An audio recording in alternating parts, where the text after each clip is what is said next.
video, we'll be installing Hansshow 6.86, the H6 display that sits on top of your steering wheel with the Blindspot front bumper camera. So this will not block any airflow. It comes with a pry tool, very easy to install. There's the display. So this, as you see, sits on top of your steering wheel column.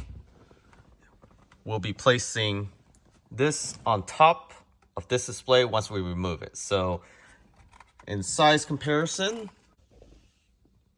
almost twice the size in terms of width, but you have a lot more real estate compared to this 4-inch. So this is close to 7-inch, so almost twice the size. So we'll be removing this and installing that, which has the blind spot camera, and this one doesn't. This also has blind spot visualization on the display when you're changing lane. So it comes with all the wiring harness, so universal, Intel, and AMD. In addition, you have the camera harness and the camera itself. So you have the option for that to be able to get the blind spot camera. And it's definitely a larger lens compared to previous version. This is a much larger camera. You have better peripheral vision. First, what you want to do, go to the display, hit on the car icon, then move the steering wheel towards yourself, extend it and lower it. And using the scroll wheel on the steering wheel, push the left scroll wheel to the left all the way until it stops. So you fully extend it and then lower it by scrolling down. Once you have it fully extended, there's 4 total mounting bracket clips that you just need to put in the pry tool here behind the column and do that on both sides simultaneously. You can start from the front ones, which is before the column, the dry column and the signal, and then work on the rear ones. So let me get that focus there. So again, on the right side, it's on the same position. So let's do that. So before you remove the upper column cover, remove this dash first. This is very easy to install. So on each side of the dash, so on the driver's side, there's a panel here. Remove this panel with the pry tool that is provided. You want to start on the top, work your way in the bottom, and this comes off just like that. And do the same on the right side.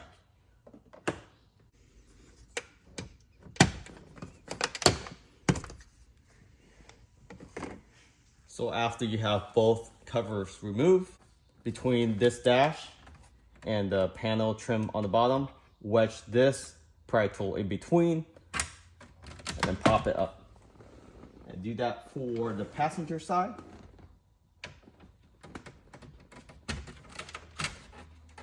This comes right out.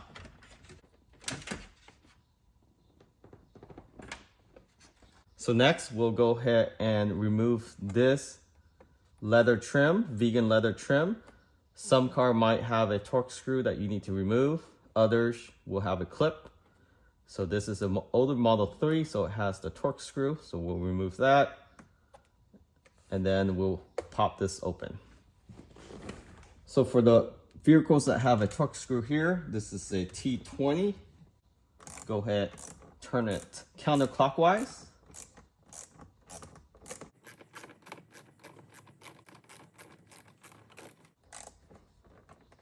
And do the same for the other side.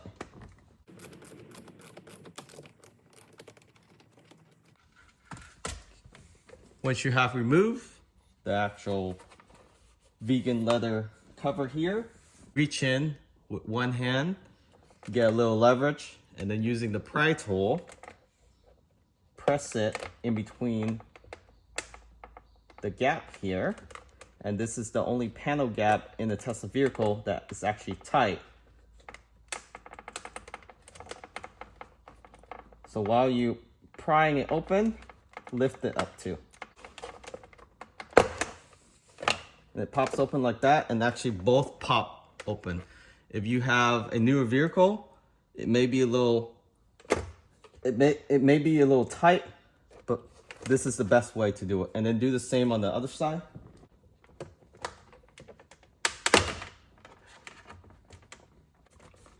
And then this trim here, you do have to fold in the flap a little bit to get it above the actual dash. And the OEM dash is the same. So this is also from Hansshow. We'll go ahead and disconnect this one.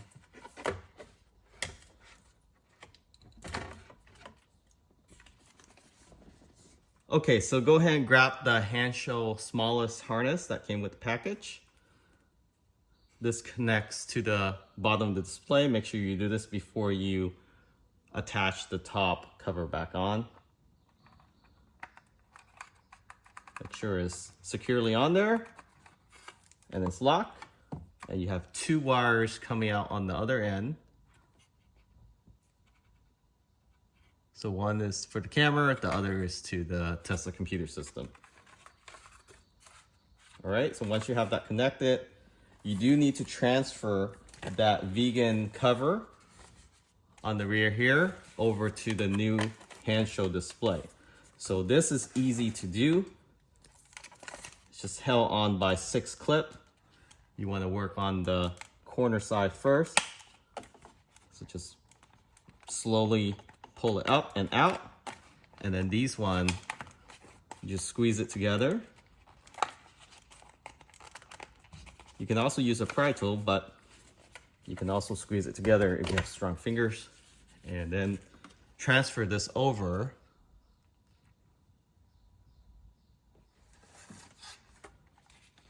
to the new display. Same process in reverse order. So just press it in, press it in, press it in. And once it all locks, pull the side tab over.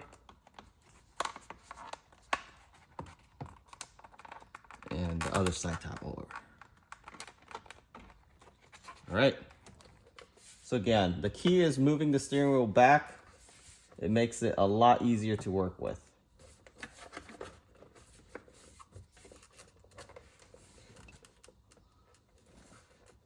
So once you line everything up, make sure all the tabs are lined up for all 4, and then just hammer this down. And then for the back, you can just squeeze it back down. So now just put those 2 torque screw back, or the clips, depending on which one you have. And then just hand torque it.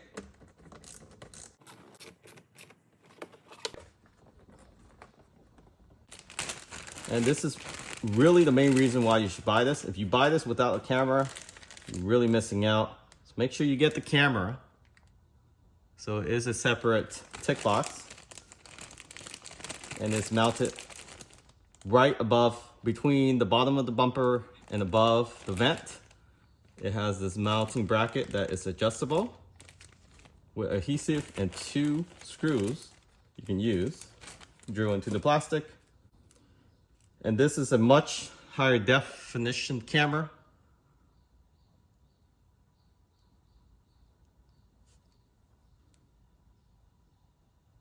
This is spec of green. The lens is a lot larger.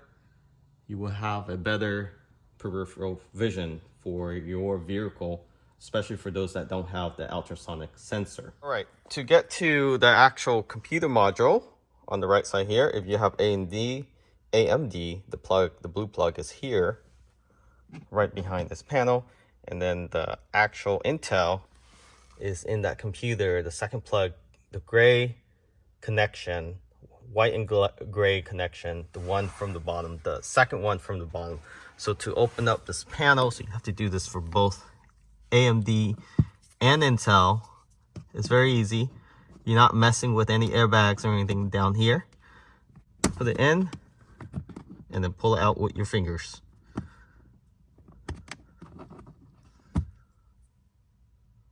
Just like that. So there's a total of 4 down here. So 3 towards the right side and the center. So I got 1 already. Here's the second one.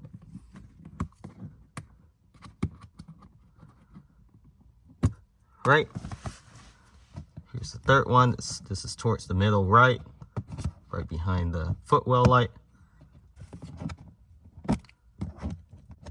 So don't worry, these clips won't break. It's very durable. This is also how you change your air filter, and there's also one towards the left side here.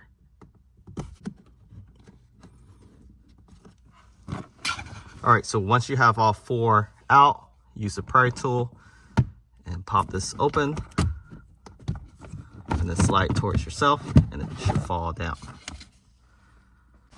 So for your AMD people, you have to remove this panel, and this is easy to remove. There's actually this panel here that you pull out and then lift up. And then there's a clip right here. Make sure you pull that out, and then you can pop this open.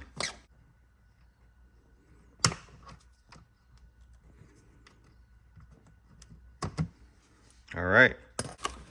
And then these rubber trim, you can just slide out and just pull straight up,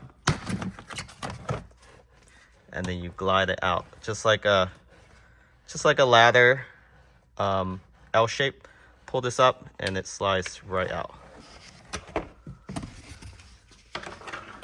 And for those AMD folks, you should have a blue plug right here. And then taking the Hansshow wiring harness, I had to disconnect it from the display because it won't fit through here with all the other universal harness. So we'll fish this through from the bottom. So from down here through there. So there's a little slot opening, but you can fish it through there. Just like that. So I didn't need any fishing wire. I just sort of just put my hand underneath and push it through, and then pull it from the top. And you want to run this long enough so it reaches the display. So not too long, but enough to reach the display with a little slack. So this is for Intel. So it's the plug above that beige one. So one above that one. So it's actually the gray one right there. So plug in there, and then do the U-loop back to the Tesla plug, and you're good to go with the display. And the last piece is installing the front camera. So once you have it plugged in, the display will automatically turn on. Make sure you power off the car and put it in service mode. Before you power off the car, the key is to turn off the car by putting it in service mode and then power off under safety before you disconnect or reconnect those wires. So now it's booting up for the first time. It knows this is a Tesla Model 3 in white, auto detected, and this is the default display. Okay, to remove the front, to install the camera, you want to pull this up and then disconnect. Put this aside. You have 10mm bolts here, here, and under the carpet. So we'll start down here first.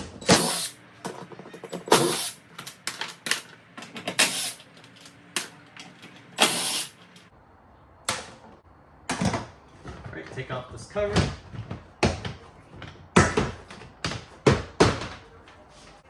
Take this vent out.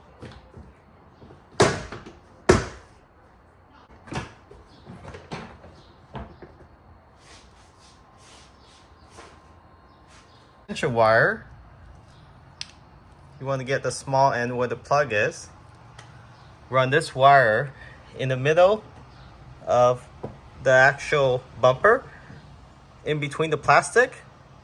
You can actually fish it through, and then from inside you can pull it out right there, and then just run it along.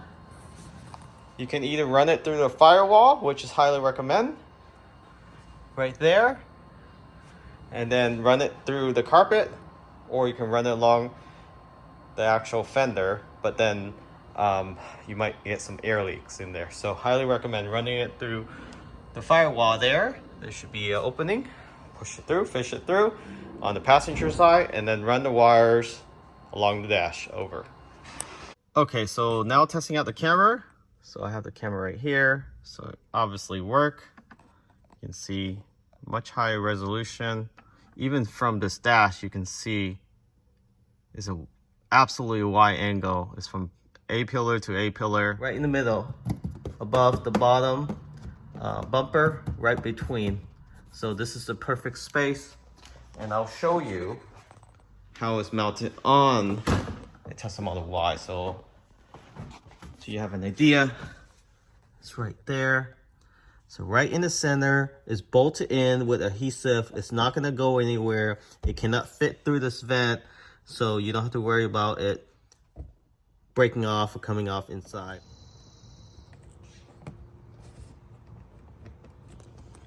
That is it. So right below the bumper. It's not that noticeable when you stand afar. That's where we mount the camera. All right, so this is how it looks like with the camera installed. And we have it mounted on the bumper. As you can see, this will be very useful for people without ultrasonic sensor. And the Tesla Vision is not accurate right now. I don't know if it will ever be. You can't really see in front of the bumper. The camera can't either. So this blind spot camera, definitely worth it. So if you are on the budget, this 6.86 display with the camera, definitely worth it. Use the code under 300. All right, so this is how it looks like when it's in drive. As you can see, you have full visibility. Only when you turn the steering wheel is when you lose it slightly.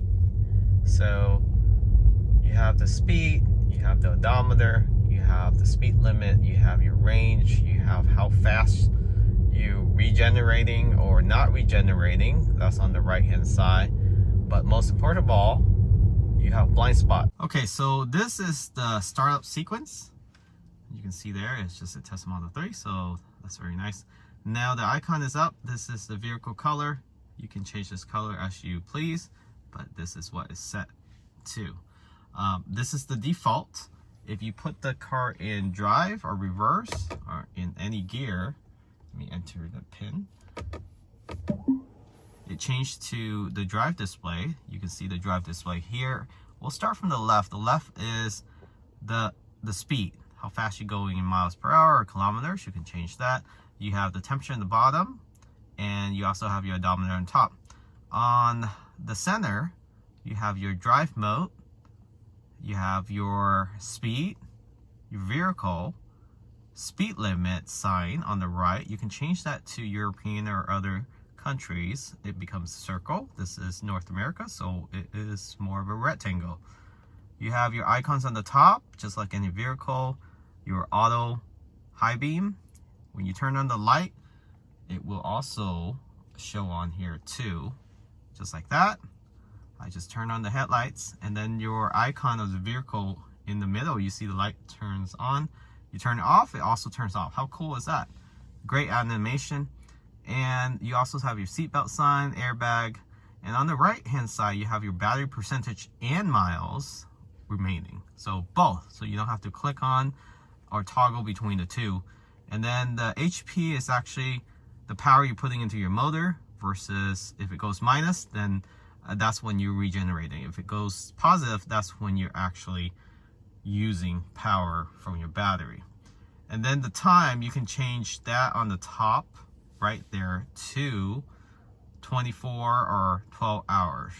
So by holding down on the scroll wheel here, push it to the left, you go to a setting mode, and then here you can adjust all these items here. And it's not the display, it's the camera that's flickering, if you're wondering. So the English, you can change that to other language, time zone, Fahrenheit to Celsius, the hour. So I'm gonna do the hour right now to 12 hour, and then I'll just go back to save. And now is in 12 hours mode. Very simple. No software updates required. You can change your day mode. Let me focus this out. It's on right now, brightness 100%. You can make that auto adjust. Color of car, tire pressure, PSI, or bar. You can turn on the plant animation, but I left that off. But it's just similar like the other smaller display, those mini display. You have those animation available as well. Speed limit, as I mentioned, you can change that sign to US sign or out of US sign. And then, of course, time zone. You can change it to whatever time zone. This does have over-the-air update. In addition, it does have a speaker right here too. So very cool. And a SIM port. Not a SIM, but USB-C back here, where you can actually manually update with files. So if you're interested in this display, check out link in the description. Catch y'all next time.